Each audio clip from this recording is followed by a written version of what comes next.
Barangay Kataning, ngayon po. Laki na po ng tubig sa Barangay Kataning. Ingat po ang lahat, lalo sa mga biyeros.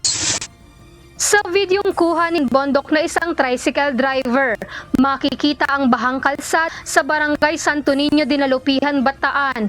Bagaman baha ay tuloy-tuloy pa rin ang biyahe sa magkabilang kalsada. Nagdulang pagbaha sa kahabaan ng Roman Superhighway sa may bahagi ng Barangay Hermosa, Bataan dahil sa tuloy-tuloy na pag-ulan. Binahang ilang bahagi ng Mulawin Road sa Orani, Bataan. Mag-100 pamilya naman ang lumikas dahil sa epekto ng baha.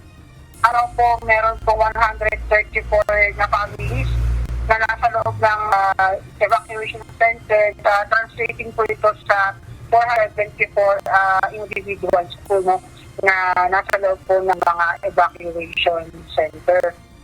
Kasalukuyang nalunong mga residenteng lumikas sa evacuation center sa mga bayan ng Bagak, Balanga, Dinalupihan, Mariveles, Orion at Pilar. Payo ng mga awtoridad sa mga residente, maging alerto at makinig sa mga abiso ng mga kaukulang ahensya ng gobyerno.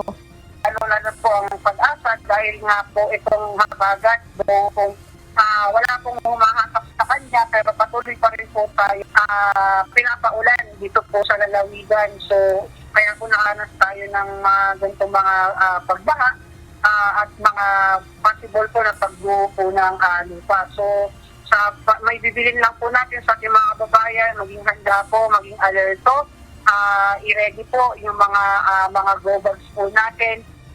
Lizel Nael, UNTV News and Rescue. Diyos ang aming sandigan, serbisyo publiko ang aming pinahahalagahan.